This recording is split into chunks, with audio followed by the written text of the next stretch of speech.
kita panggilkan aja ya, jauh-jauh dari Swedia ya, ngomong di sini. Untungnya kita bisa online ya, langsung kita panggilkan. Yes, Marlene Nordlander. Halo Marlene. Hello, can you hear me? Yes, we can hear you. How are you, Great. Marlene? I'm good, thank you. How are you? I'm good, very good here. Yeah. Yes, how was Great. the COVID in Swedish, Swedia, Marlene? Sorry? Yeah, how was the condition in the Swedia right now? It's very gray and raining, so Okay. it's quite dark as well. We haven't Okay. had an hour of sun during, like, for 25 days, so it's very dark here now. Oh, it's very dark there, yeah. All right, Yeah. Marlene, we can wait to see your presentation, the very inspiring the presentation. You can start now. Yeah. Oh, sure. I can't put on my video, but because it says that, but maybe I Okay. don't have to. Yes, no worries, no worries. I will help you to I will help you to change the slide, yeah, from here. Yes, sounds good. Okay, let me check here. Okay. Yes, maybe I want to introduce yourself first. Yeah, Marlene. Yes, so Okay. maybe I can do it since it's in my slides. So Oh, okay, sure. Ya, jadi teman-teman, yes, please, we call Miss Marlene, not Lander. Yes, please, Miss Marlene. yes, thanks a lot for having me. I feel very blessed and honored to be here with you today, and I'm very excited to get the chance to speak to you. So will you translate like Yes. one? Halo semuanya. Terima kasih sudah menerima saya di sini. Saya senang sekali mendapatkan kesempatan untuk berbicara dengan Anda hari ini. Yeah, so I think we've all have experienced some sort of negative effect on our health since the COVID-19 pandemic became a reality, even though we haven't catch the virus ourselves. But the lockdown and restriction limits is in our way of living now. Saya pikir kita semua pernah mengalami semacam efek negatif pada kesehatan kita sejak pandemi COVID-19 menjadi kenyataan. Meskipun kita sendiri tidak tertular virusnya, lockdown dan pembatasan membatasi kita dalam cara hidup kita. Yes, so nowadays we spend more time at home and we might exercise or move less than we have done before. And many of us might probably eat more food and more unhealthy food, which might lead to different kinds of deficiencies as well. So today I want to talk to you about how to have a holistic approach of how to stay healthy, both physically and mentally, which can strengthen your immune system in the long run. Kita menghabiskan lebih banyak waktu di rumah. Kita mungkin berolahraga atau kurang bergerak. Dan banyak dari kita mungkin makan lebih banyak dan lebih banyak makan makanan yang tidak sehat. Dan itu dapat menyebabkan defisi yang namanya mikronutrien. Dan hari ini saya ingin membicarakan kepada Anda semua tentang pendekatan holistik, tentang bagaimana tetap sehat baik fisik maupun mental yang dapat memperkuat sistem kekebalan Anda dalam jangka panjang. Yes, next slide. Thank you. So my name is Marlene Nordlander, and I work as the Senior Global Wellness Trainer at Oriflame at our Global Support Office in Stockholm in Sweden. Ya, jadi nama saya adalah Marlene Nordlander dan saya bekerja sebagai Senior Global Trainer di Oriflame Global Support Office di Stockholm, Swedia. Yes, and I'm responsible for all the Wellness Academy trainings, like the product trainings, for instance, and putting them together and developing them, and also different kinds of wellness activations with newsletters. And also we are working on developing wellness clubs trainings now. Jadi pekerjaan saya adalah sebagai Wellness Academy Training dan Wellness Activation juga untuk artikel, juga untuk Wellness Clubs Training. Yes, so click. Yeah, thanks.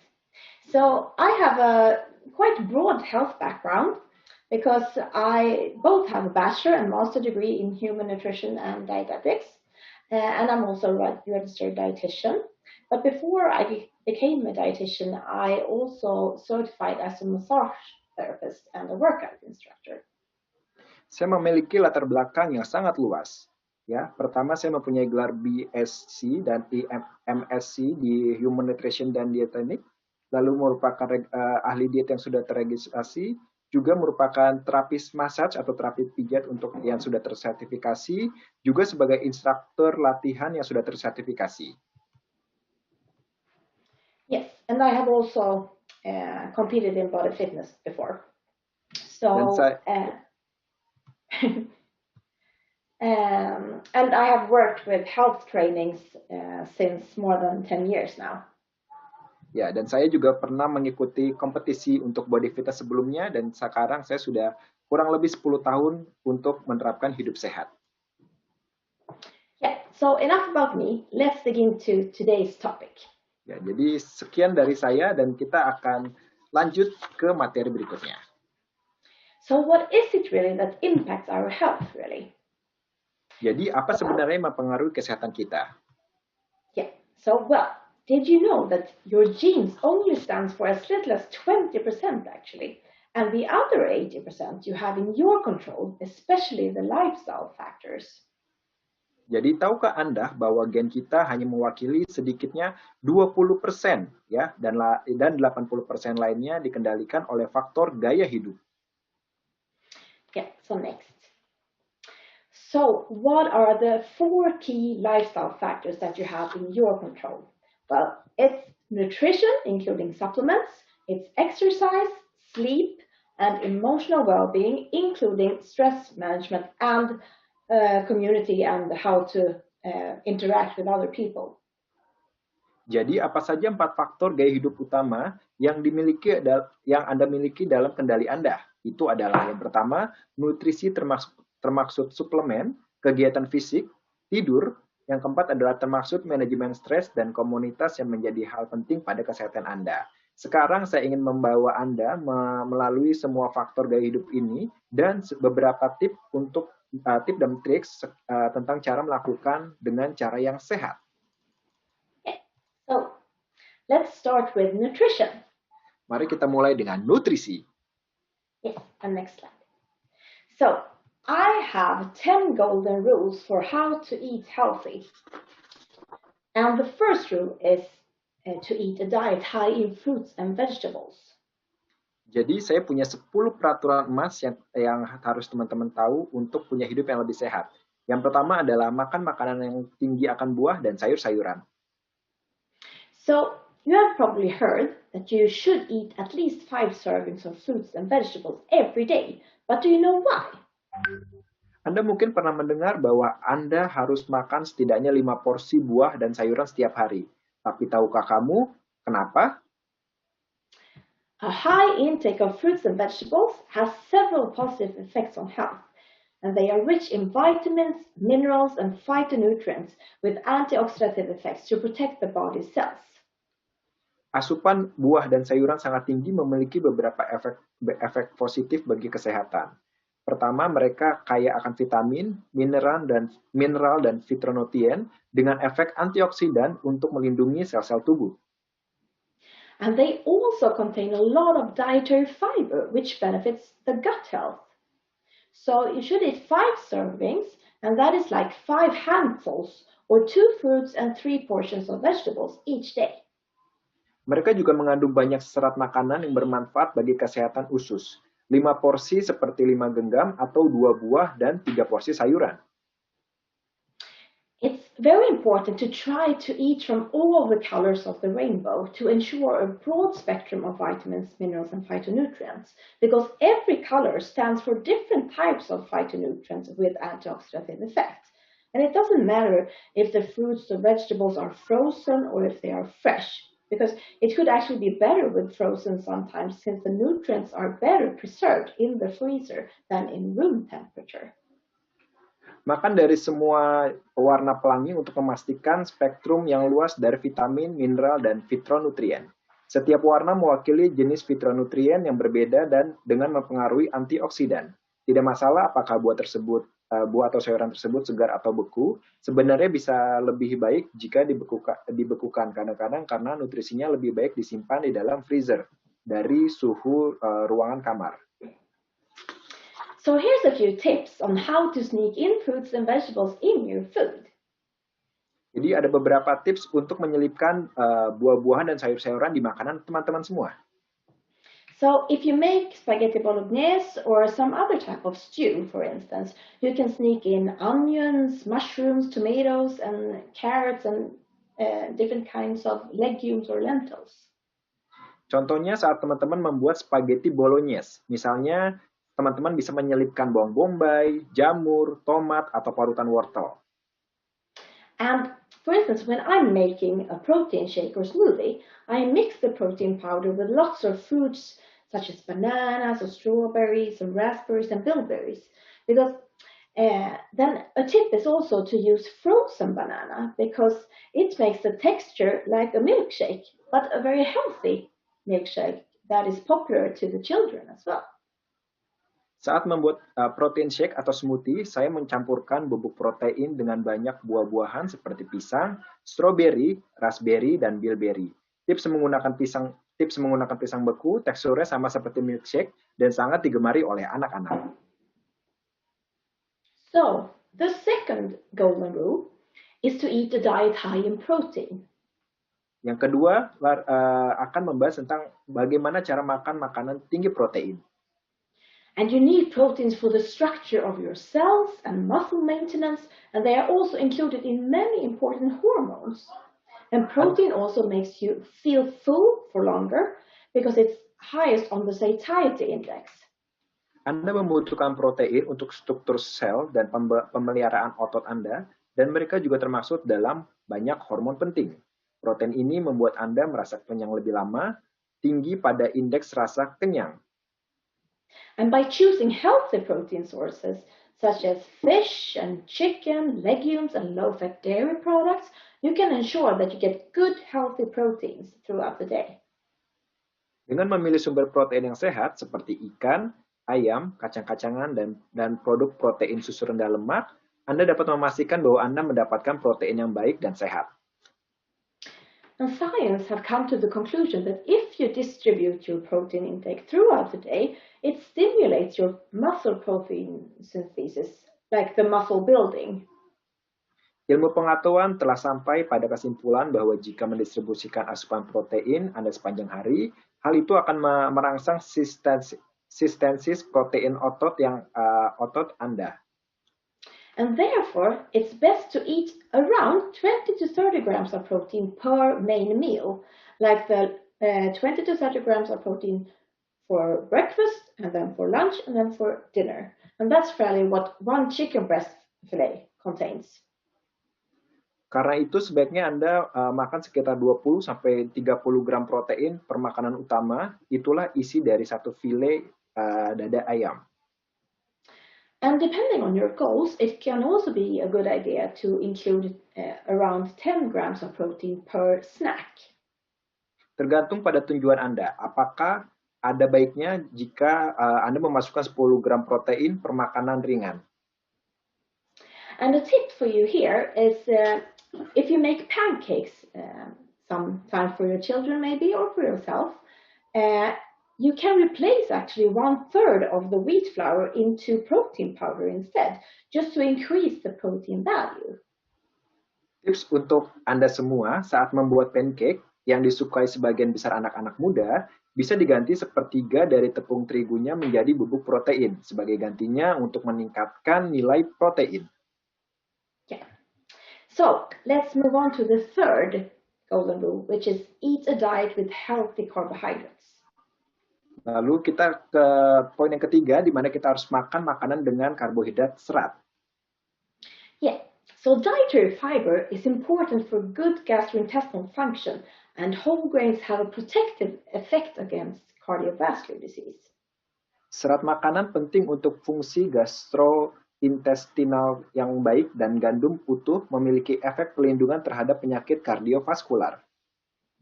Yeah, and there is actually certain fibers that are called prebiotic fibers, and they can be found in, for example, chicory root, artichoke, garlic, leek, onion, and banana. And these fibers feed the good bacteria in the gut and make them thrive and flourish. Serat tertentu disebut juga serat prebiotik dan dapat ditemukan pada misalnya akar sawi putih, artichok, bawang putih, daun bawang, bawang merah, dan pisang. Serat ini memberikan makanan bakteri baik di usus dan membuatnya berkembang. And since 70% of your immune system is actually found in your gut tissue, it's a very good idea to keep it healthy with eating these kinds of fibers. Karena 70% dari sistem kekebalan Anda ditemukan pada usus Anda. Ada baiknya untuk menjaga tetap sehat dan dengan makanan yang penuh dengan serat prebiotik. Yeah.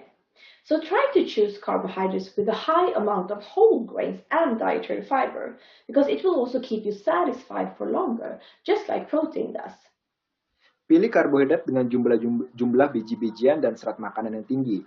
Ini juga akan membuat Anda kenyang lebih lama, seperti protein. Misalnya sereal gandum utuh, oatmeal yang digulung, lalu roti gandum hitam keras. And also, one type of carbohydrate you should limit, and that is sugar. So try to limit your sugar intake. Dan pastinya Anda juga harus membatasi tentang asupan gula. So sugar provides a lot of energy, like calories, but without adding any vitamins, minerals, or antioxidants. Gula memberikan banyak energi tanpa menambahkan vitamin, mineral, atau antioksidan. And in addition, sugar is also caries forming, and research has shown that sugar-sweetened drinks, like soda for instance, also increase the risk of type 2 diabetes and obesity. Selain itu, gula juga dapat menyebabkan karies dan penelitian telah menunjukkan bahwa minuman yang dimaniskan dengan gula seperti soda juga meningkatkan resiko diabetes tipe 2 dan obesitas. So here's a tip for you. So if you would like to eat sweet things, choose your moments when to enjoy it instead.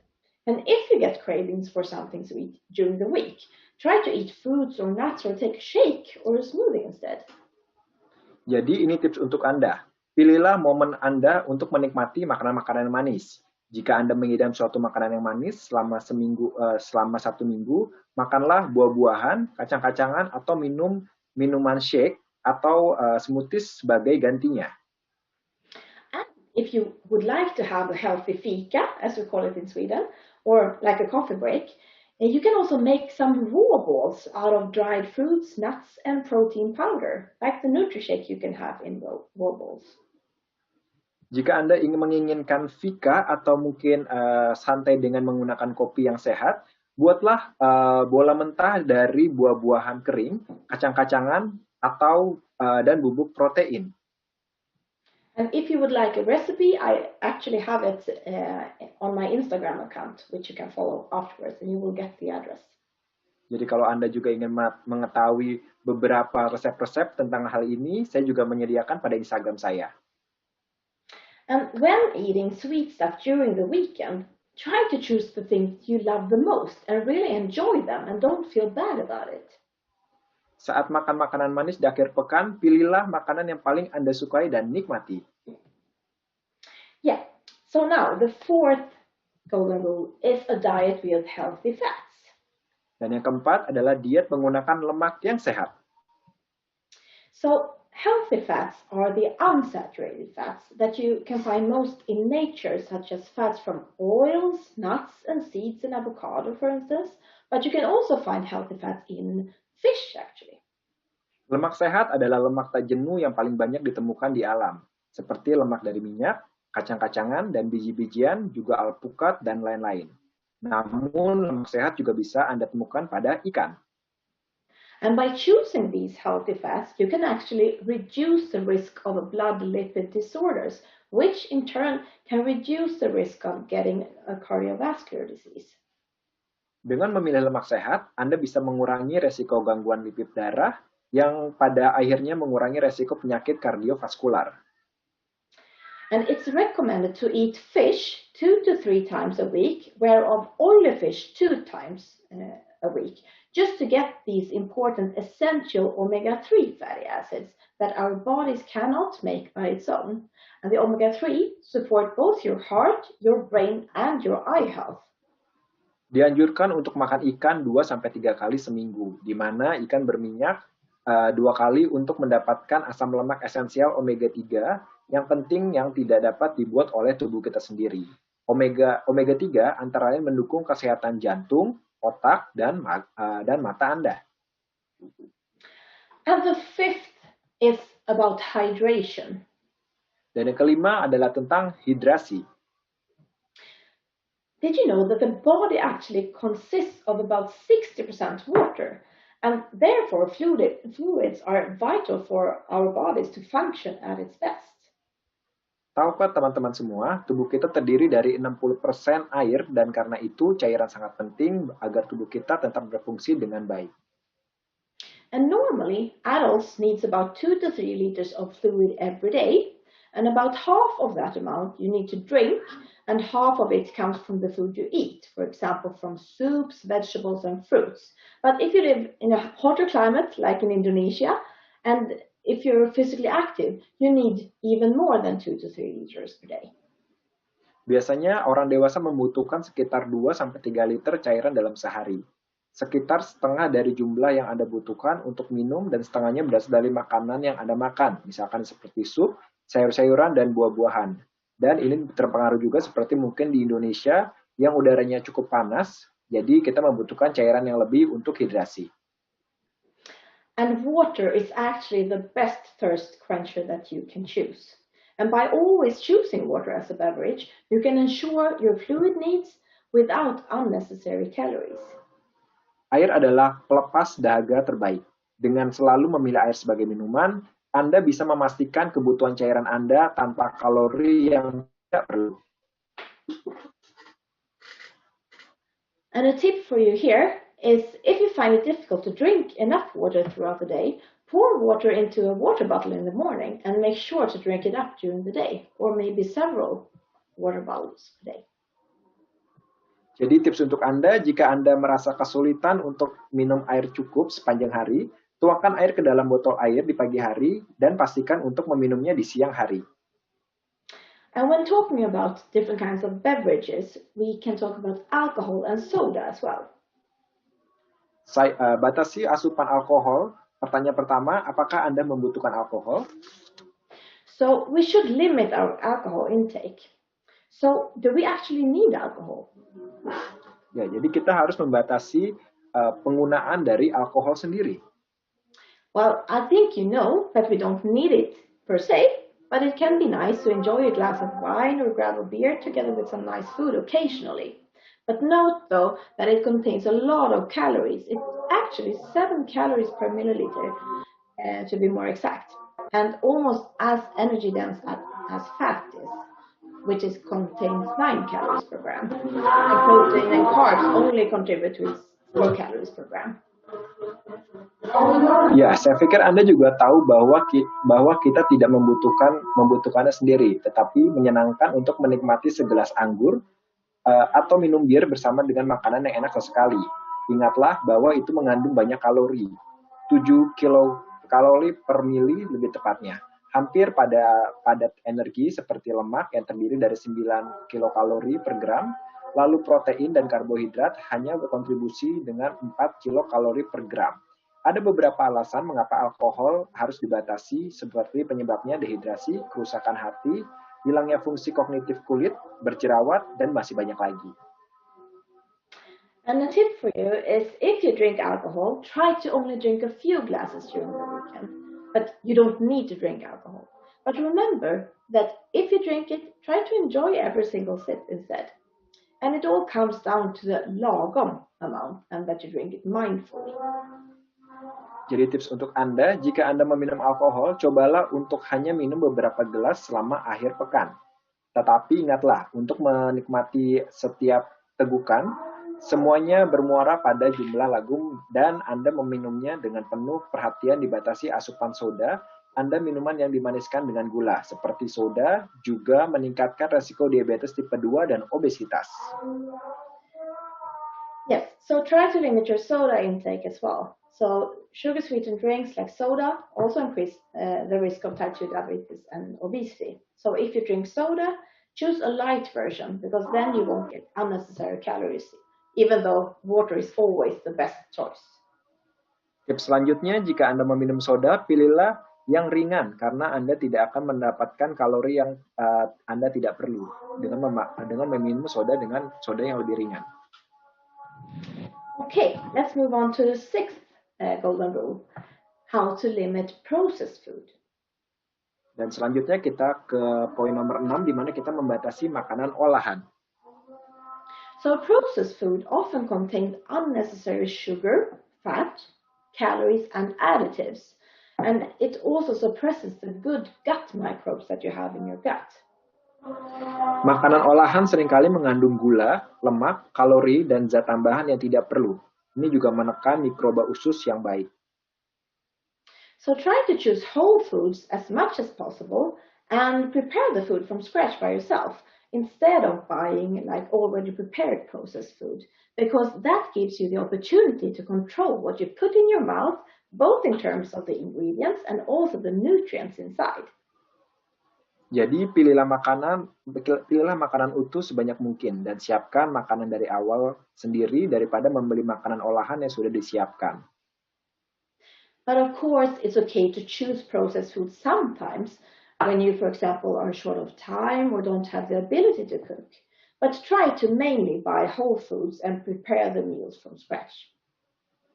Ini memberikan Anda kesempatan untuk mengontrol apa yang Anda masukkan ke dalam mulut Anda, baik dalam hal bahan dan nutrisi.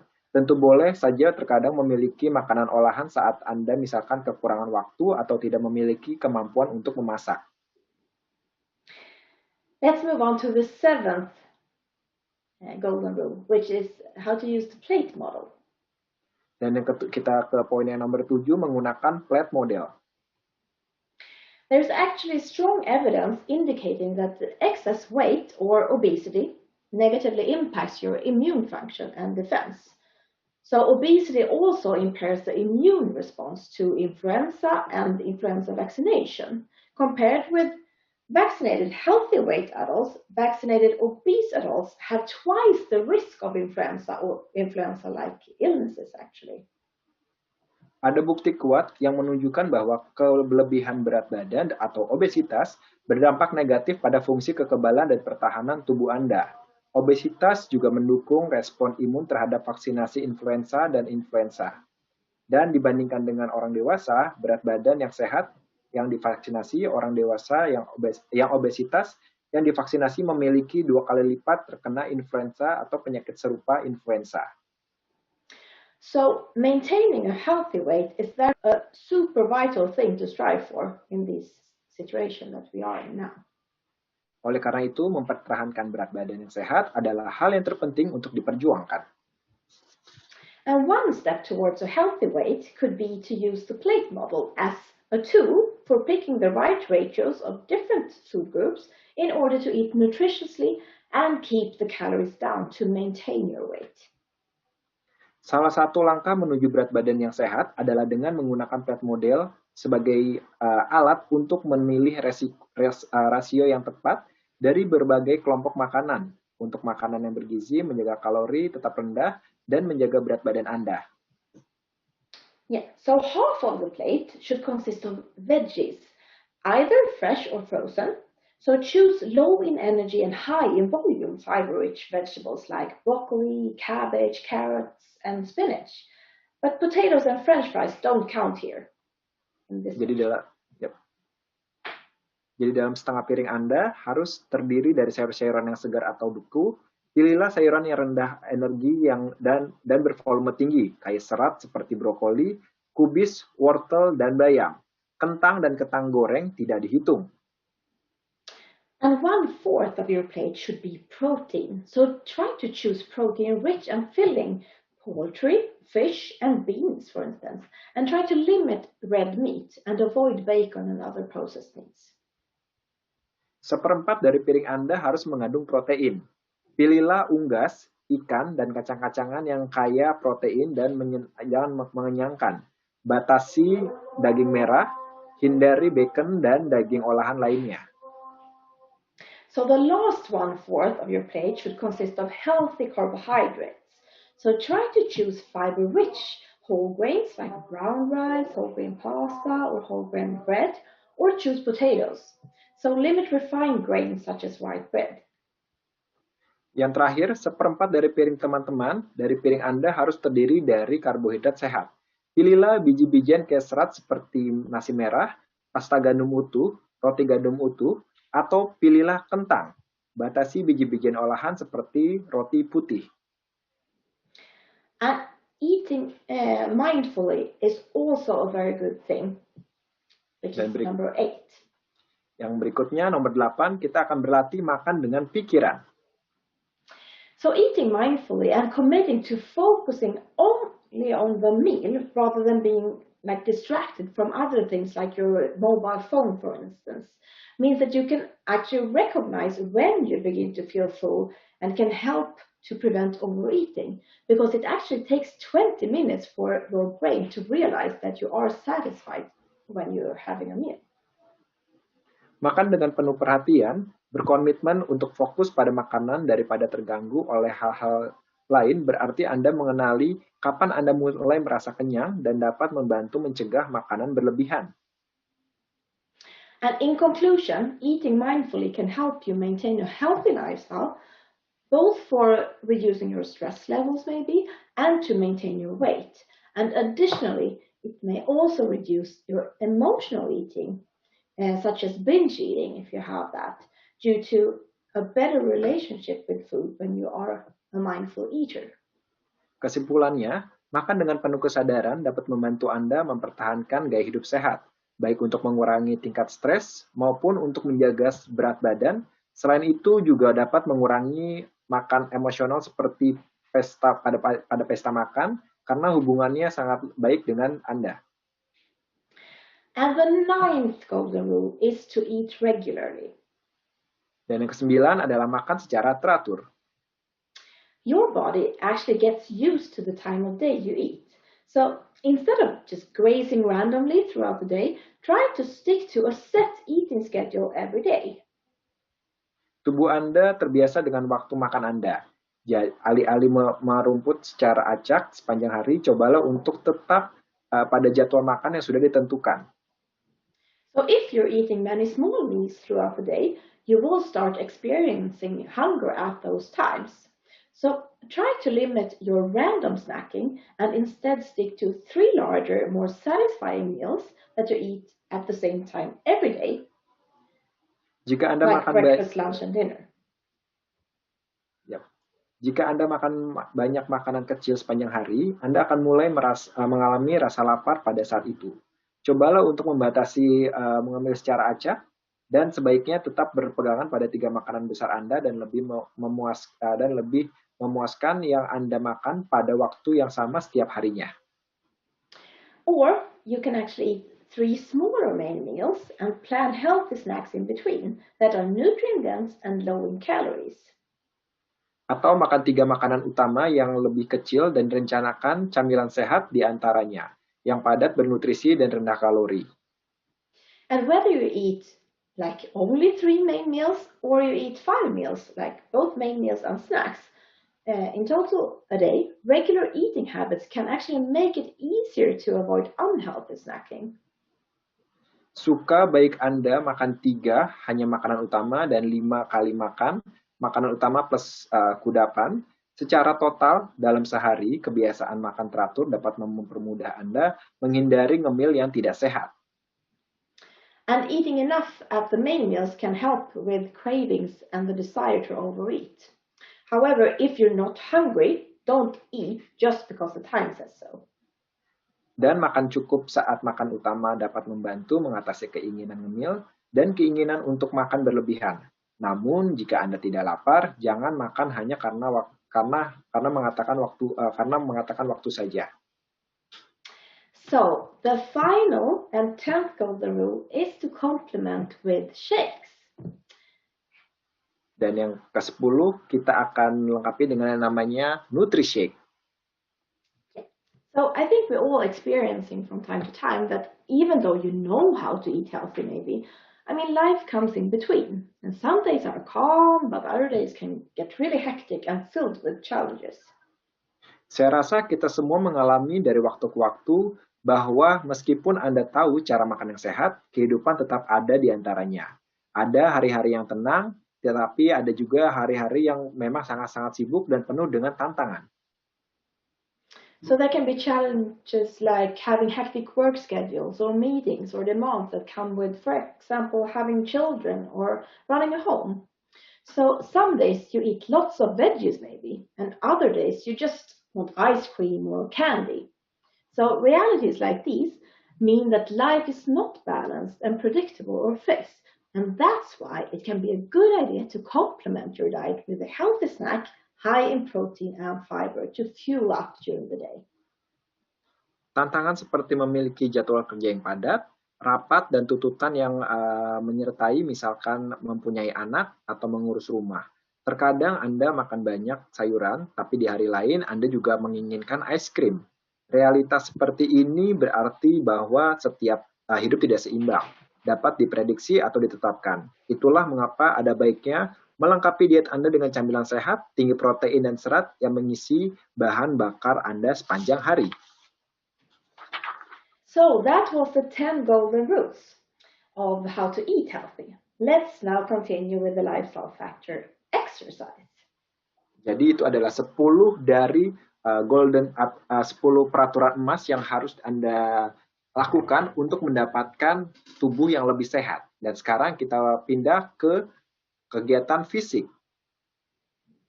Yes. So you can put the next, thank you. So according to an article in the American Journal of Clinical Nutrition, regular exercise seems to reduce the oxidative stress levels. And this is because regular physical exercise enhances the antioxidant defenses, which is very good for your immune system and your beauty. Menurut sebuah artikel di American Journal of Clinical Nutrition, olahraga teratur tampaknya mengurangi tingkat stres oksidatif. Ini karena latihan fisik secara teratur meningkatkan pertahanan antioksidan. So the study also actually showed that untrained people could have the opposite effect. The oxidative stress could actually increase instead. And when only working out on an intermittent basis, the body isn't used to the stressor, which in the short term could decrease your immune defense. Studi tersebut juga menunjukkan bahwa orang yang tidak berlatih dapat mengalami efek sebaliknya. Stres oksidatif malah meningkat, dan ketika hanya berolahraga secara intermittent, tubuh kita tidak terbiasa dan dengan stresor yang di dalam jangka pendek dapat menurunkan pertahanan tubuh kita. So that's why it's super important to ensure that you work out on a regular basis to enhance your antioxidant defense over time. So strengthen your immune system over time. Jadi pastikan untuk berolahraga secara teratur untuk meningkatkan pertahanan antioksidan Anda dari waktu ke waktu. And according to WHO, the World Health Organization, you only need to be active for about 30 minutes a day in order to improve your cardiorespiratory and muscular fitness, bone health, and to reduce the risk of non-communicable disease and depression. Jadi menurut WHO, the World Health Organization, Anda hanya perlu beraktivitas 30 menit sehari untuk meningkatkan kebugaran, kardiodepresi, dan otot. Kesehatan tulang, mengurangi resiko penyakit tidak menular, dan depresi. And for additional health benefits, adults should actually double that amount, so around 60 minutes a day. Untuk memanfaatkan kesehatan tambahan, orang dewasa harus mengadakan jumlah itu menjadi 60 menit. And it's also beneficial to do muscle strengthening activities of your major muscle groups, like your legs and your back, for instance, 2 or more times per week.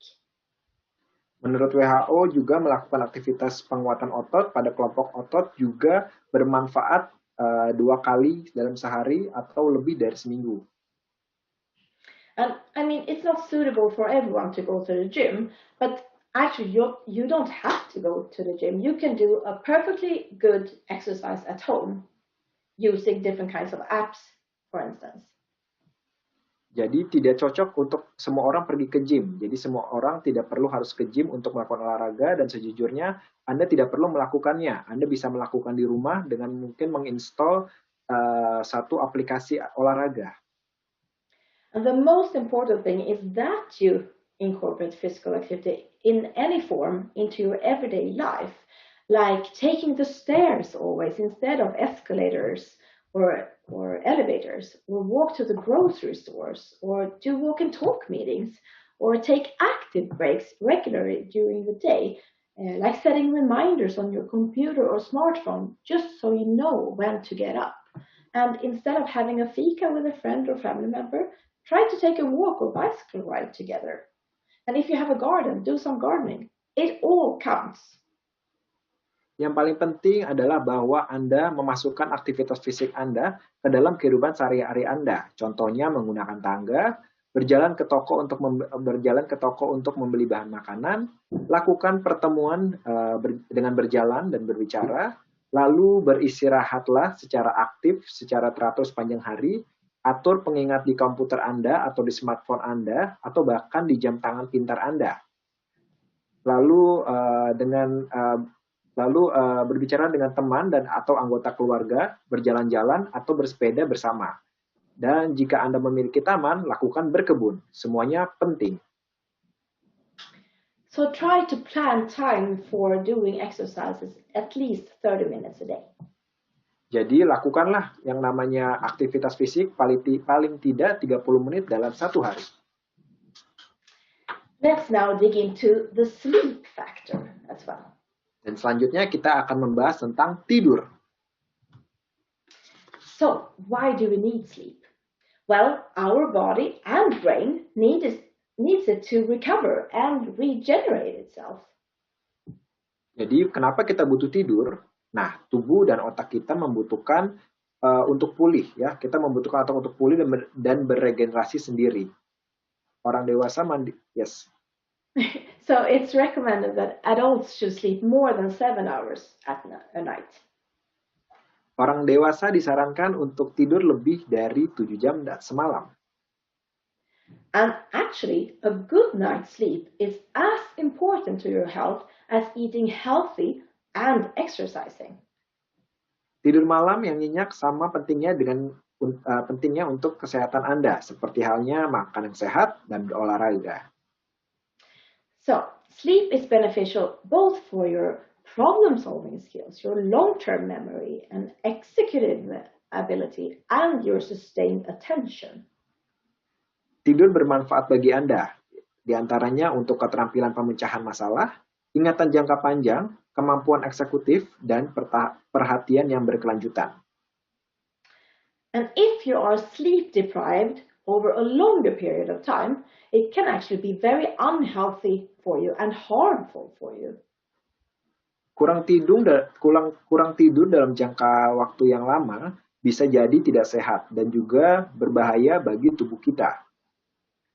Science has shown that people that sleep less than 7 hours per night on a regular basis is associated with adverse health outcomes that includes weight gain and obesity, diabetes, heart disease, depression, and also impaired immune function. And that we don't want.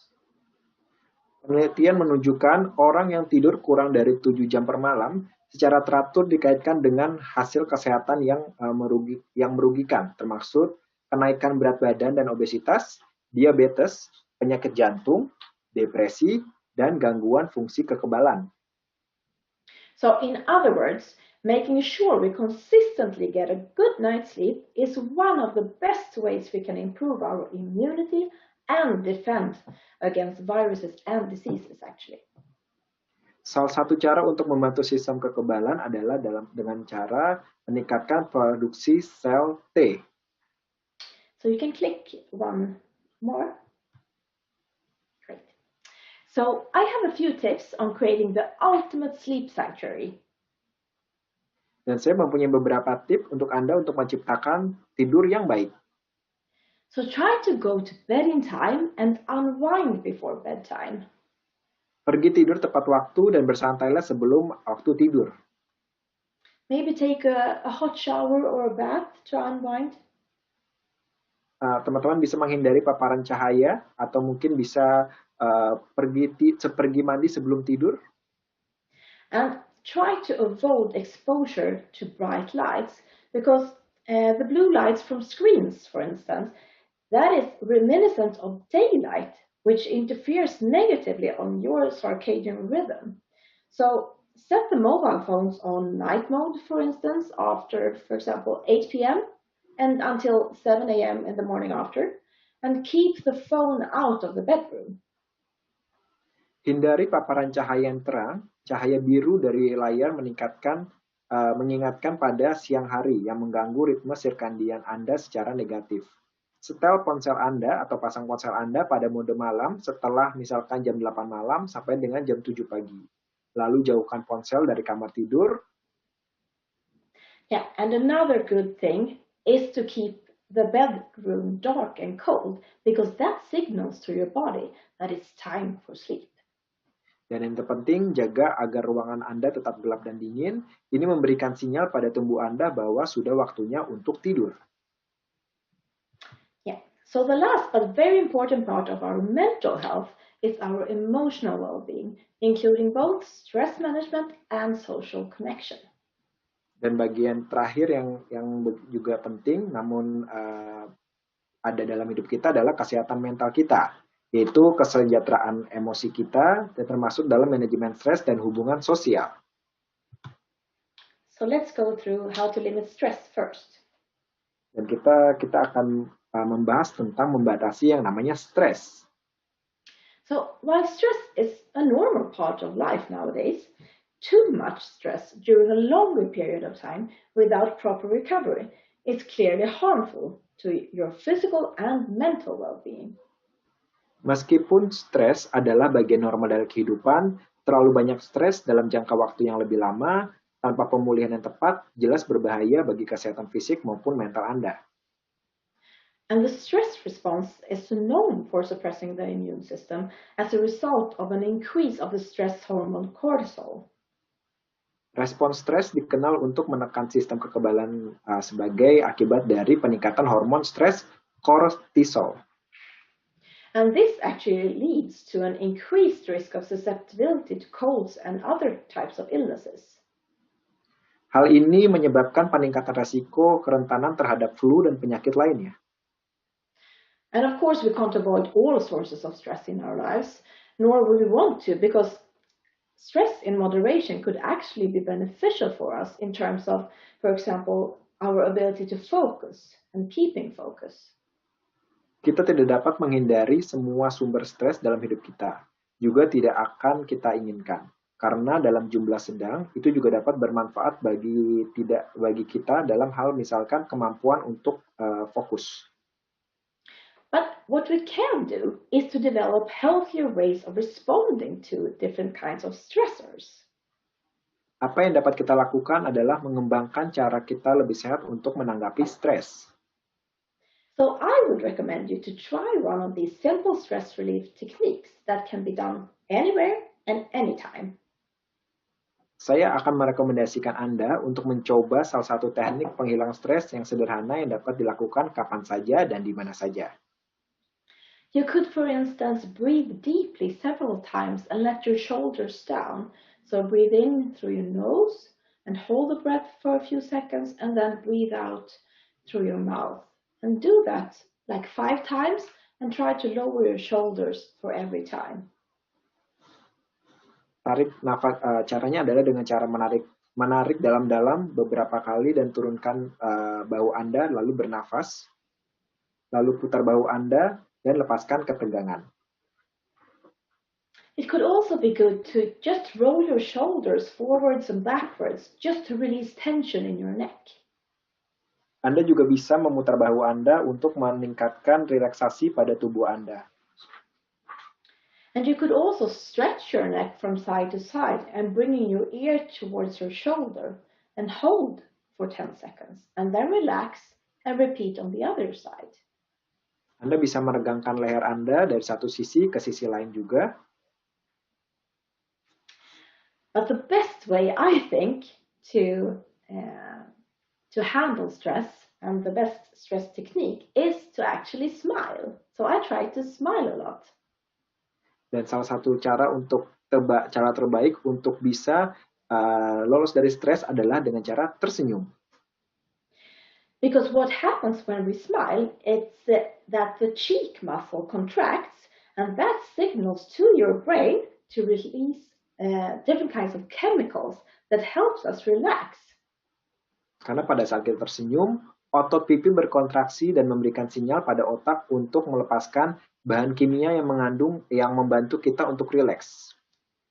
So if you feel stressed, try to put on a smile on your face.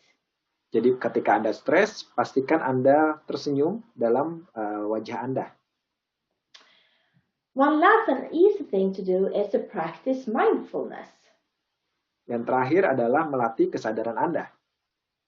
And mindfulness can be a very good technique to support emotional well-being because it's the ability, or you could say superpower, of paying attention to what is happening actually right now without thinking and just enjoying the moment.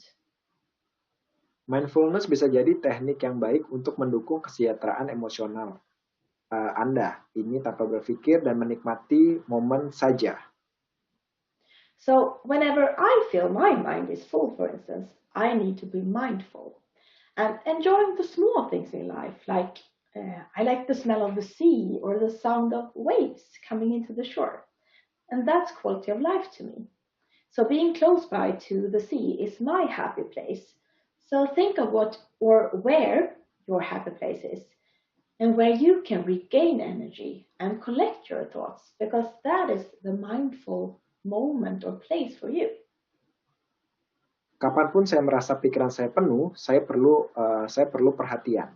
Menikmati hal-hal kecil dalam hidup seperti bau laut atau suara ombak yang masuk ke pantai, itulah kualitas hidup saya. Berada di dekat laut adalah tempat bahagia saya. Pikirkan apa atau di mana tempat bahagia Anda dan di mana Anda bisa mendapatkan kembali energi dan mengumpulkan pikiran Anda. So let's move on to the second thing that is good for your emotional well-being, and that is social connection. Dan kita akan masuk ke tahap berikutnya, yaitu hubungan yang sehat yang akan membantu Anda menjalani hidup lebih sehat dan lebih panjang. So healthy relationships will help you live healthier and longer lives. Hubungan yang sehat itu dapat menjadikan yang namanya hidup Anda lebih rileks. And close relationships, more than money or fame, are what keeps people happy throughout their lives and protect people from life's discontents, and help also to delay mental and physical decline, and are better predictors of long and happy lives than social class, IQ, or even genes, actually. Hubungan dekat lebih dari sekedar uang dan ketenaran. Adalah yang membuat orang-orang bahagia sepanjang hidup mereka dan melindungi orang dari ketidakpuasan hidup. Membantu menunda penurunan mental dan fisik dan merupakan predikat yang lebih baik untuk hidup lebih panjang dan bahagia daripada kelas sosial, IQ, bahkan gen.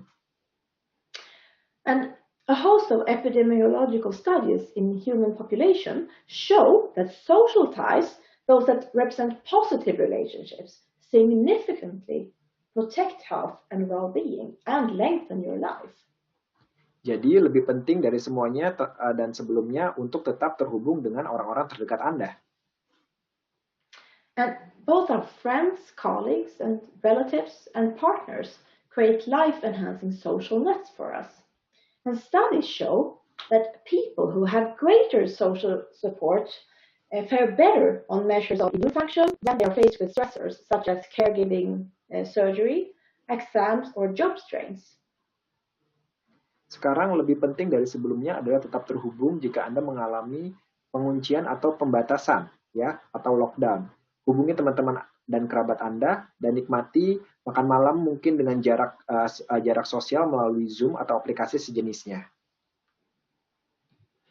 Yeah, so you said something about Zoom already now. Yeah, okay. Let's move on. So, to summarize how to stay healthy during these trying times, let's look at some do's and don'ts.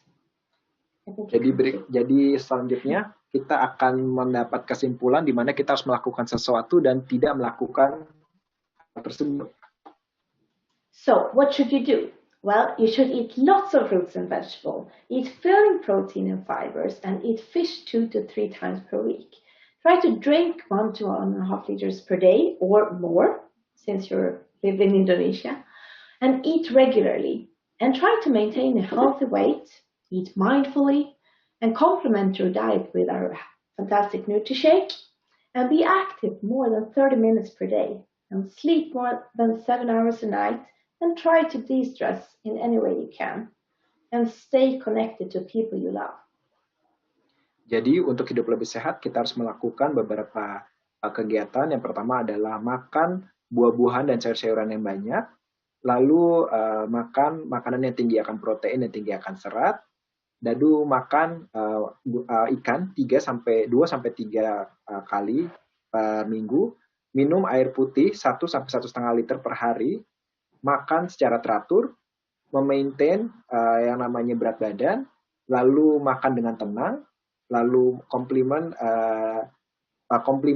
beri reward untuk tubuh Anda dengan shake, lalu aktif lebih dari 30 menit per hari, lalu tidur 7 jam per malam, lalu kurangi yang namanya stres, lalu hilangkan yang namanya stres, dan tetap terhubung dengan orang-orang yang Anda cintai. And the don'ts then, well, do not eat too much processed food and drink, even though you can eat slightly of it. And do not drink too much alcohol, and don't eat irregularly, and do not eat in a hurry. And do not megadose any kinds of supplements. Don't sit still all day, and don't sleep less than 7 hours a night, because that will decrease your immunity. And don't stress too much, and don't forget to stay in touch with people. Dan jangan lakukan hal-hal ini untuk bisa meningkatkan agar hidup Anda menjadi lebih baik. Yang pertama, jangan terlalu banyak makan makanan dan minuman olahan. Lalu jangan minum minuman terlalu banyak alkohol. Lalu jangan makan makanan tidak teratur, dan jangan makan terburu-buru. Selanjutnya, jangan duduk sepanjang hari, dan jangan tidur kurang dari 7 jam per malam. Jangan terlalu banyak stres, dan jangan lupa untuk tetap terhubung dengan orang-orang lain. So if you take next. So if you would like some more health tips, you could follow me on Instagram if you have Instagram. And by that, I would like to say to you to stay safe and well, and thank you so much for listening. Jadi itu dia tips dari saya untuk hidup lebih sehat. Untuk tips hidup sehat lainnya, teman-teman bisa meng-follow Instagram saya di Instagram yang sudah ada di sini untuk mendapatkan healthy lifestyle lainnya. Oke, terima kasih. Yes, thank you so much, Marlene, for your presentation. Thank you, Reza. Yeah, there is very, very clear. And then, make us know how to do the healthy lifestyle, yeah? Yeah, so, I mean, you don't need to follow all these tips, but you can choose some of them to be healthier and to bring up your immune system better. All right, so we don't need to choose all, but just choose some of the tips to apply in our life, yeah? Yeah, and incorporate them like one at a time, so it's more like a lifestyle. All right. Ya, jadi teman-teman perlu diketahui atau perlu teman-teman mungkin tidak semua bisa diikutin sama teman-teman, tapi paling enggak ada beberapa poin yang bisa teman-teman terapkan di hidupnya teman-teman untuk mendapatkan healthy lifestyle. So Marlene, maybe that's it for today. Thank you so much for your help and your presentation. Amazing presentation, actually. Yeah. So thank you so much. Thank you so much. And if you have any questions, please let me know afterwards. All right, sure. Okay. So I will let you know if there's any question for you, yeah, Marlene? Yeah, okay. All right. Thank you so much. Bye-bye. Bye-bye. Ya, teman-teman, itu dia presentasi dari Mrs. Marlene ya, dari Swedia langsung ya. Ini impor kita ilmunya, dan teman-teman gimana ilmunya? Kira-kira apakah membantu teman-teman nih untuk hidup lebih sehat pastinya? Atau teman-teman ngerasa, ih aku ternyata ini ya tertampar ya, itu ternyata bagus banget ilmunya karena ngebantu kita banget nih untuk punya hidup lebih sehat ya. Wow, sangat ngebantu, keren banget ya teman-teman. Jadi memang tadi yang seperti kesimpulannya ya yang Marlene sudah sebutkan tadi, kita memang ada do and dance-nya gitu ya, do and dance-nya untuk apa ya istilahnya hidup lebih sehat ya. Tadi seperti mungkin kita lebih banyak makan buah-buahan dan sayur-sayuran, atau lebih banyak makan makanan yang tinggi akan protein dan tinggi akan serat gitu ya. Bahkan tadi yang bikin aku apa namanya tercengang juga gitu, kaget juga, ternyata ngobrol sama orang, connected sama orang itu juga ternyata itu ya bisa meningkatkan imunitas tubuhnya kita. Jadi teman-teman kalau misalkan teman-teman ngerasa wah sekarang lagi pandemik nih, susah ketemu orang atau segala macam, paling enggak teman-teman ngobrol atau mungkin cari yang namanya teman ngobrol, atau mungkin teman-teman bisa sharing ke keluarga, ke teman dekat gitu ya. Jadi memang bagus banget nih teman-teman untuk stay connected dengan yang namanya relasinya kita. Dan juga teman-teman yang sering, apalagi teman-teman sebagai pembisnis di sini ya, kebanyakan pembisnis Oriflame, di mana mungkin waktu tidur, waktu tidur nih memang sebenarnya apa ya perlu kita benahi gitu ya. Mungkin teman-teman yang ngejar title, atau mungkin teman-teman yang lagi ngejar yang namanya promo atau segala macam, tidak konsisten dengan yang namanya waktu tidur. Nah sebenarnya nggak apa-apa nih kalau misalkan kita mau begadang atau segala macam, cuman kita harus tahu nih jam hari-hari kalau kita mau begadang. Misalkan teman-teman mau tutup poin, atau mungkin teman-teman mau buka poin atau ada promo, itu kan memang sudah ada nih tanggal-tanggalnya. Jadi boleh banget teman-teman untuk yang namanya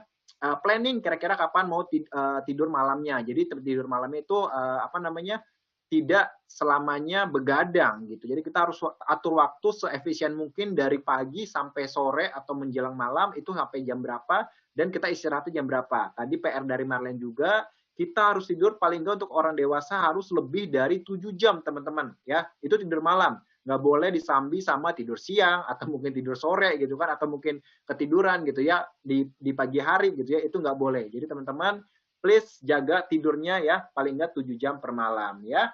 Nah itu dia presentasi dari Marlene, dan keren banget pastinya teman-teman. Terima kasih yang sudah hadir di sini, dan aku ingin memanggilkan satu orang yang nggak kalah keren pastinya.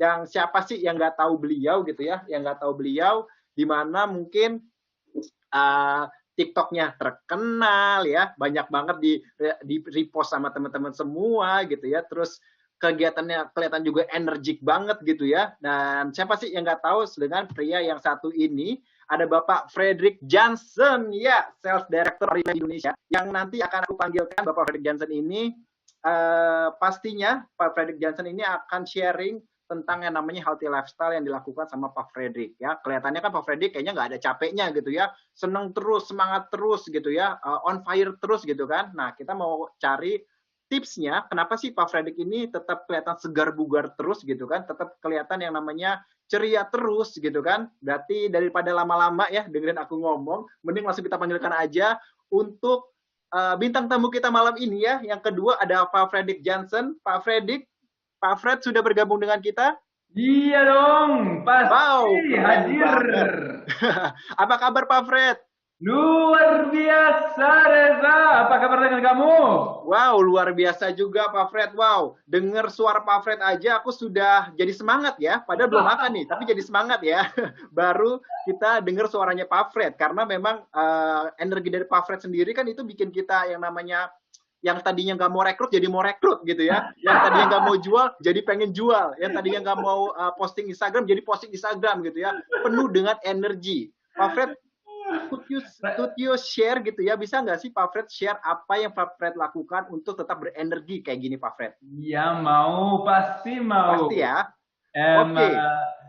Semangat pagi semua teman-teman yang sedang ikuti training ini malam ini. Maaf banget kita mulai sedikit lambat, dan saya nggak mau ambil terlalu banyak waktu dari teman-teman. karena seperti kita sudah dengar, kita harus tidur minimal 7 jam kan. Jadi saya nggak akan bicara terlalu lama. Saya akan coba bicara secepat mungkin. Malam ini saya pengen hanya kasih tahu, saya bukan wellness expert kan, saya bukan wellness guru. Tapi saya pengen share dengan semua yang ikut malam ini, how what is my lifestyle? Apa sih yang saya, apa sih diet saya, training saya, ya semua hal-hal gitu. So, selamat datang di dalam My Wellness dan kita bisa lanjut ke slide kedua, Reza. Alright, saya akan bicara tentang 5 hal. Yang pertama itu adalah apa sih yang saya suka makan, bukan hanya saya tapi keluarga saya juga. Habis itu saya akan bicara sedikit tentang protein. Itu adalah satu pertanyaan yang saya selalu dapat ketika orang tahu tentang diet saya. Ketiga adalah training. Apa sih yang saya suka training atau di rumah atau di luar rumah. Keempat, saya akan bicara tentang how do I use NutriShake. Jadi NutriShake itu penting buat saya. Tapi bagaimana saya pakai NutriShake? Kapan saya pakai NutriShake? Dan hal terakhir adalah my favorite recipe. Dan itu adalah sesuatu yang enak banget. Pasti semua teman-teman akan pengen dicoba kalau when you've heard it and when you've seen it. Oke, kita lanjut Reza ke slide pertama. Dan itu adalah tentang my diet. Mungkin ada banyak yang sudah tahu, tapi saya adalah seorang vegetarian dan saya mulai dengan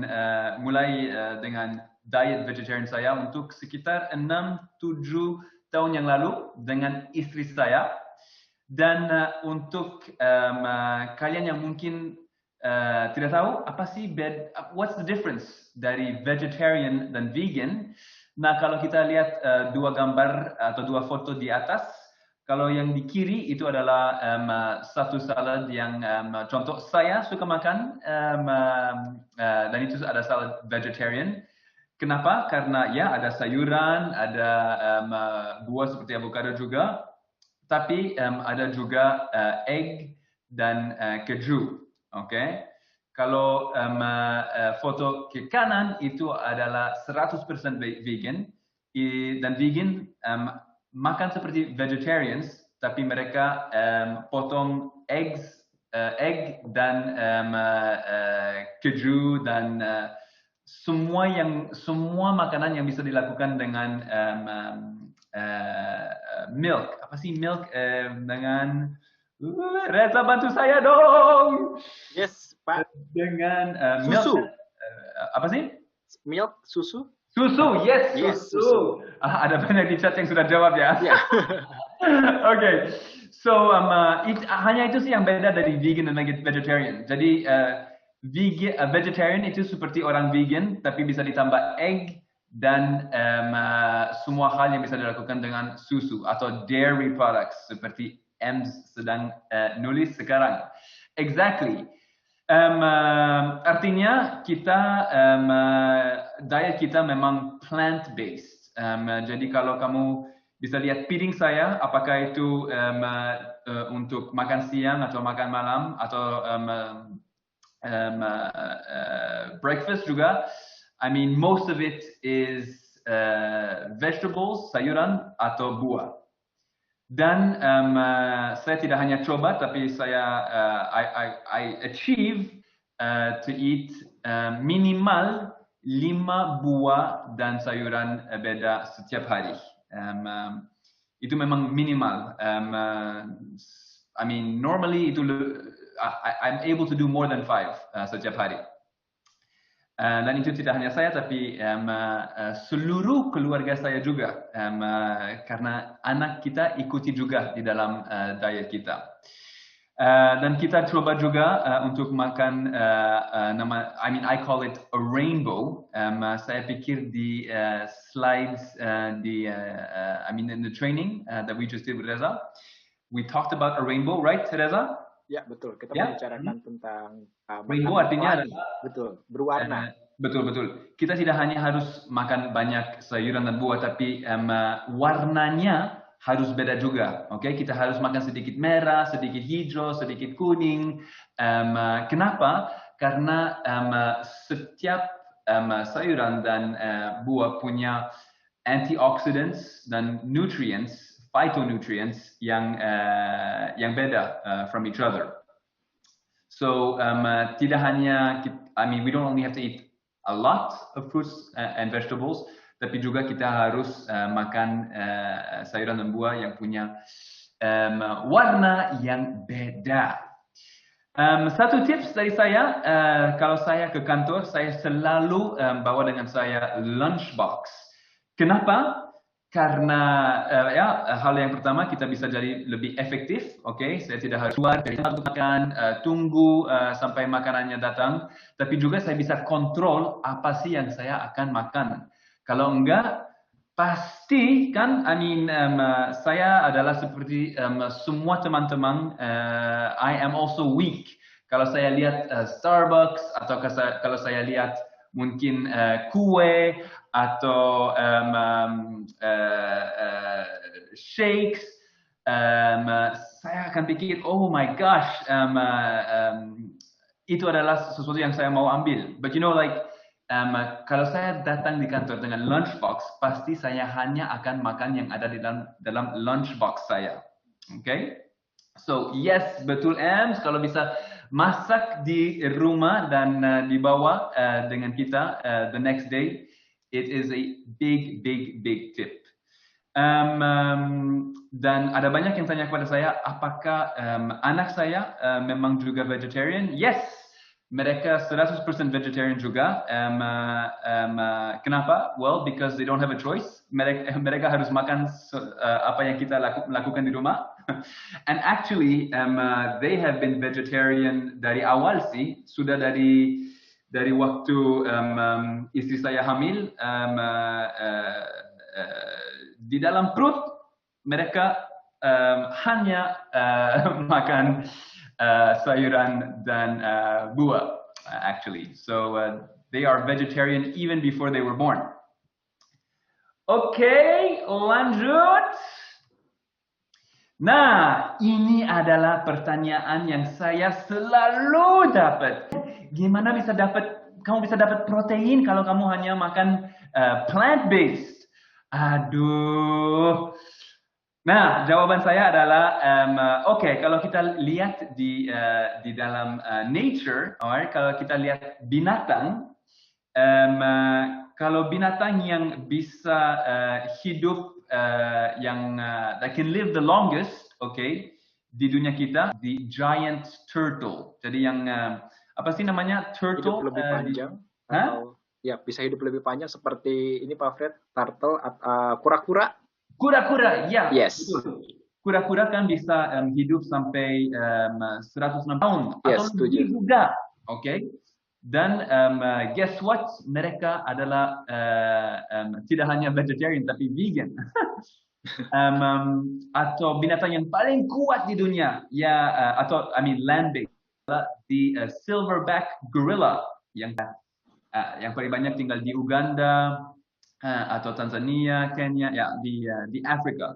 Mereka adalah the land animal yang paling kuat, plant-based. Kalau kita lihat binatang yang paling besar di dunia, itu adalah the elephant. Apa sih elephant, Reza?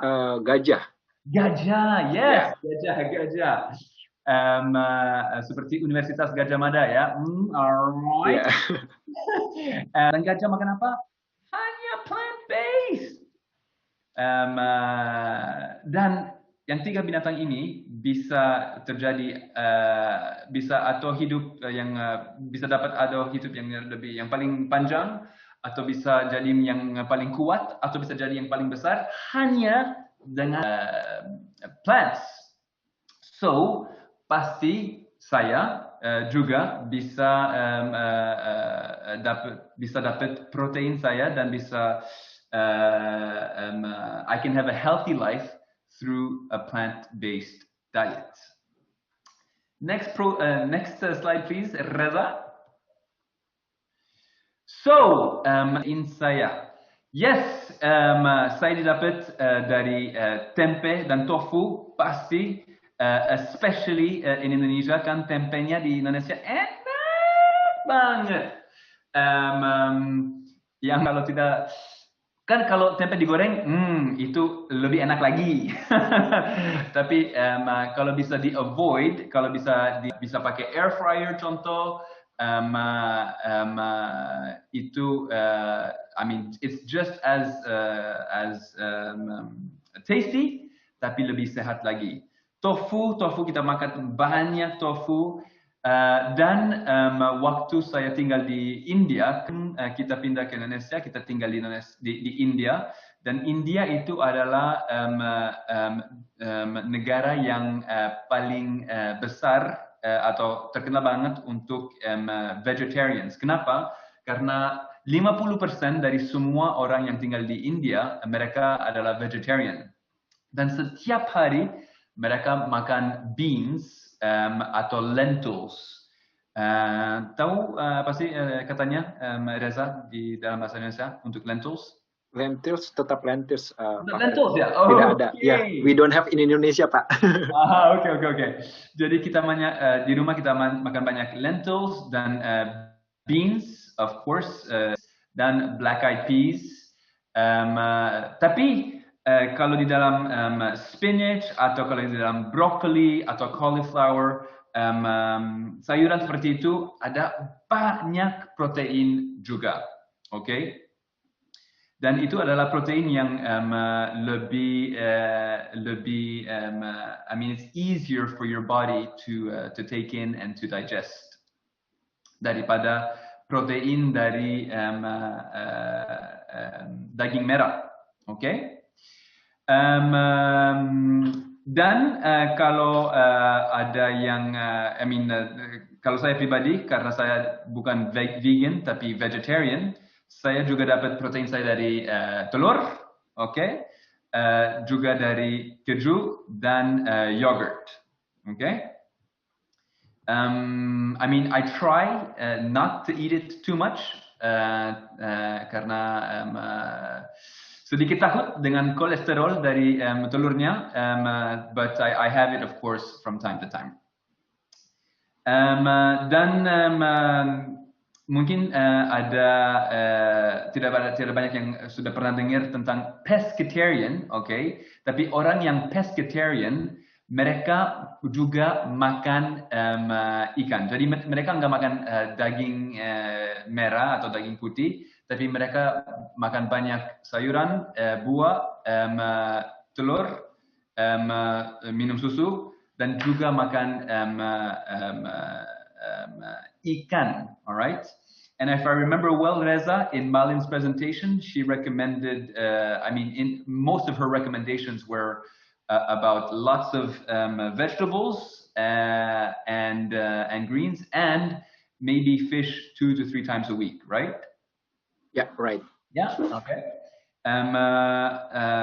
Saya pribadi tidak makan ikan atau shellfish, but it is of course a good source of protein as well. Okay. Alright, jadi itu adalah tentang protein ya. Nanti, kalau kamu akan ketemu orang vegetarian, tolong jangan ditanya, but where do you get your protein? Jangan ditanya. Oke, sekarang kita sudah tahu. Alright, next slide please. Okay, training adalah hal yang penting juga. Mungkin ada beberapa teman-teman yang sedang follow saya di Instagram, dan seperti kalian bisa lihat, I go training about once every 3 days, once every 2 days. Dan hal yang saya harus melakukan itu adalah gym minimal 2 kali seminggu, oke? Dan kalau saya ke gym, saya lebih suka pergi langsung habis bangun, okay? Jadi sekitar around 7 o'clock. Biasanya I get up with my daughter kicking me in the face, with her foot in my face. Dan itu adalah seperti alarm clock saya. Okay, saya sudah mengerti. Alright, I should go to the gym today. Tapi kalau saya ke gym itu tidak lama banget sih. Hanya biasanya setengah jam sampai 45 menit kalau ada banyak waktu. Dan fokus saya di gym itu adalah chest dan back. And the exercise that you see on the top left itu adalah my favorite exercise. Minimal dilakukan 2 kali seminggu. It's really great for the chest, for the triceps, and for your overall posture. Okay. Dan cardio itu juga penting banget. Minimal harus 1 kali seminggu, dan kalau ada banyak waktu bisa sampai 2 kali. Okay? Cardio yang paling favorit saya itu adalah sepak bola. Tapi sekarang dengan corona sudah lama nggak main. Okay, so this is one thing that I really look forward to play again kalau corona sudah selesai. Suka banget main basketball juga. Mungkin ada beberapa yang sudah tahu.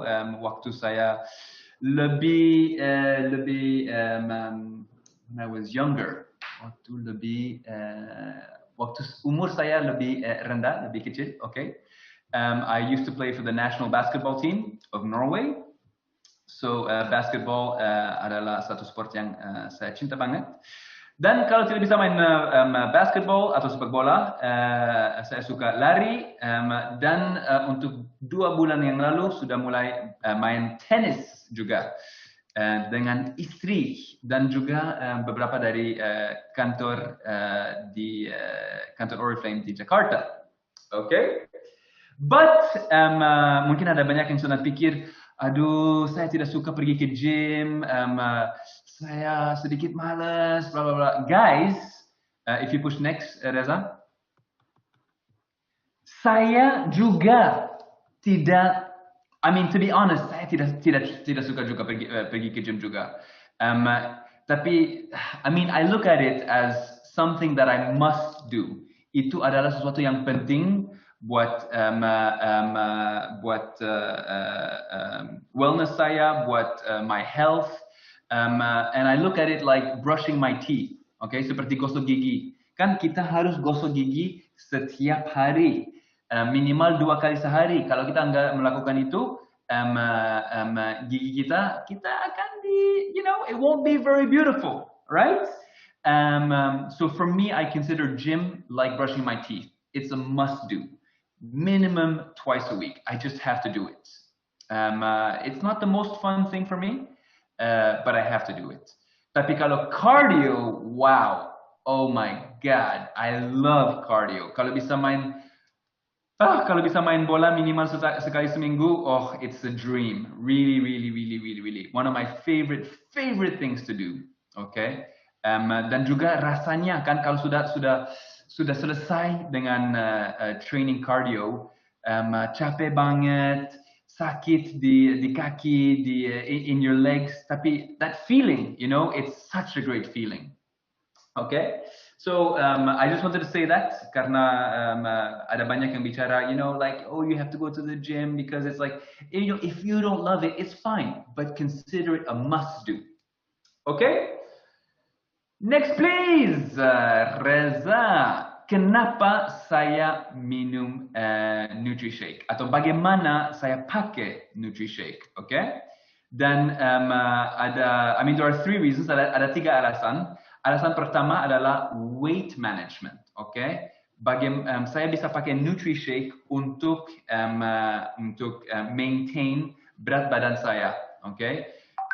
Berat badan ideal atau optimal saya adalah 75 kilo, okay? Dan dengan NutriShake, alright, itu bisa bantu saya banget untuk maintain berat badan itu. how, okay? Contoh, kalau saya makan banyak untuk sarapan saya atau makan siang saya, I will just take a Nutri-Shake for dinner with mungkin salad atau buah, okay? Jadi kalori total saya buat hari itu tidak akan tidak akan terlalu tinggi, okay? So alasan pertama adalah weight management, okay? Alasan kedua kenapa saya suka dan minum Nutri-Shake adalah kalau sudah habis dengan workout yang memang intense, okay? Dan saya rasa sedikit rasa sedikit capek atau rasa I just need some nutrients now, then I love to take a Nutri-Shake, okay? And last but not least, saya adalah seorang yang suka semua hal yang manis, okay? I definitely have a sweet tooth. Mungkin ada banyak yang teman-teman malam ini yang juga seperti saya suka semua hal yang manis. But of course, biasanya semua yang manis ada banyak carbohydrates atau banyak kalori. So apa yang saya lakukan? Then I will take a shake. Okay, I'll just make a quick shake. Biasanya dengan vanilla karena itu adalah rasa paling favorit saya, okay? Jadi hanya sedikit susu dan vanilla Nutri-Shake. Mungkin saya bisa juga ditaruh di dalam itu sedikit peanut butter and boom, my craving is gone, okay? So itu adalah 3 alasan kenapa saya suka pakai dan minum Nutri-Shake di dalam diet saya. Okay? Dan slide yang terakhir dari saya malam ini adalah my favorite Nutri-Shake recipe. Sebenarnya guys, saya ada banyak recipes yang beda dengan beberapa buah dan sayuran beda, tapi ini adalah yang paling favorit saya. Namanya mango shake, okay? Dan itu mulai dengan harus taruh di blender 500 ml plant-based milk. Jadi saya tidak suka minum susu dari sapi, tapi saya suka susu dari soya atau dari almond atau dari wheat atau dari grains. So saya pakai susu yang itu. Dan harus taruh di dalam blender 1 mango, alright, a whole mango. Bisa juga ditaruh es kalau mau lebih dingin dan kalau mau rasa sedikit lebih slurpy atau dikasih lebih banyak konsisten kalau mau, okay? Dan kalau sudah selesai di blend, taruh semuanya di dalam gelas dan di atas. Okay, bisa taruh nuts, okay, nuts without salt, chia seeds dan chia seeds. Itu adalah satu tips dari saya juga. Di dalam air saya di rumah kita selalu taruh chia seeds, okay? Kenapa? Karena chia seeds tinggal dengan protein dan juga omega 3s, okay? Dan itu penting buat saya yang tidak makan ikan, okay? Saya bisa dapat omega 3 saya dari chia seeds, okay? Dan karena saya suka rasa dari coconut, saya juga taruh sedikit coconut flakes di atas. Nah, kalau itu sudah siap, all you need to do is throw in a long spoon and enjoy, guys. Yes, itu adalah semuanya dari saya. Maaf kalau saya mungkin bicara sedikit cepat dan kita tidak pakai translation, itu hanya karena kita pengen kalian bisa lanjut dengan makan malam kalian. Jamnya sudah jam 7, apalagi di Bali atau Nusa Tenggara itu jamnya sudah jam 8. So it's already very late, but thank you guys very much for listening, and please, kalau kalian ketemu seorang yang vegetarian atau vegan, Jangan ditanya, but where do you get your protein? Sekarang kalian sudah tahu dari mana kita bisa dapat sumber protein kita. Alright? Okay, that was it from me, Reza. Thank you so Yes. much for having invited me here tonight and also from having learned from you, Reza. I really, really love it. And keep representing wellness that you do. I notice, aduh, guys, di Instagram, alright, saya bisa lihat ada beberapa dari kalian yang sudah ganti your lifestyle, yang sudah mulai training lebih banyak, yang sudah mulai makan lebih sehat, and you are doing an amazing job. Tidak hanya kalian tapi juga Reza for inspiring all of us untuk mulai dan lanjut a better wellness lifestyle for all of us. So thank you everybody dan thank you Reza juga. Iya, terima kasih Pak Fred. Wow, tadi aku jadi lebih mengenal Pak Fred ya dengan healthy lifestyle-nya, yaitu dengan kegiatan healthy lifestyle seperti vegetarian gitu ya. Aku baru tahu ternyata Pak Fred itu setiap harinya membawa bekal, yaitu adalah sayur-sayuran ya, ternyata ya. Itu di balik bekal itu ya. Betul. Betul. Jadi teman-teman kalau misalkan mau mengikuti jejaknya Pak Fred, mungkin mau jadi vegetarian gitu ya, yang makan makanan yang mungkin base-nya dari tumbuh-tumbuhan gitu ya, itu boleh banget, mungkin cocok dengan teman-teman gitu ya, mungkin secara perlahan mau diikutin boleh juga gitu ya. Jadi sekali lagi thank you so much Pak Fred for coming to this webinar Pak. So maybe next time kita boleh invite lagi ya Pak ya untuk sharing ke kita nih healthy lifestyle ya.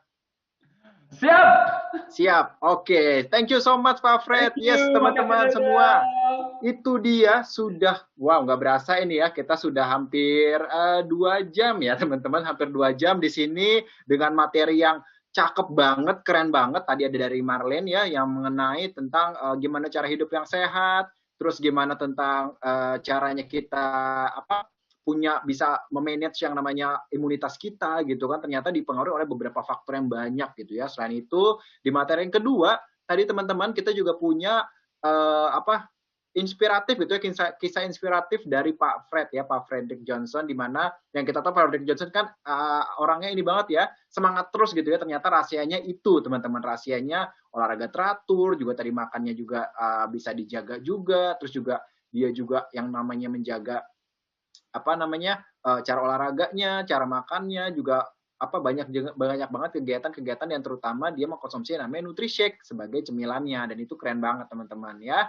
Jadi mungkin teman-teman itu aja dari aku, dari Pak Fred dan dari Marlene juga. Terima kasih banyak untuk teman-teman yang sudah bergabung di sini ya. Seperti yang dibilang Pak Fred tadi, ini mungkin sudah jam 7 lewat, mungkin di tempatnya teman-teman ya, mungkin di di Sumatera atau di Bali gitu ya, itu sudah mungkin lebih dari jam 8. Jadi terima kasih banget untuk teman-teman yang sudah hadir ke sini. Kita akan ketemu lagi mungkin di bulan berikutnya untuk spesial webinar dari Wellbeing dari Oriflame.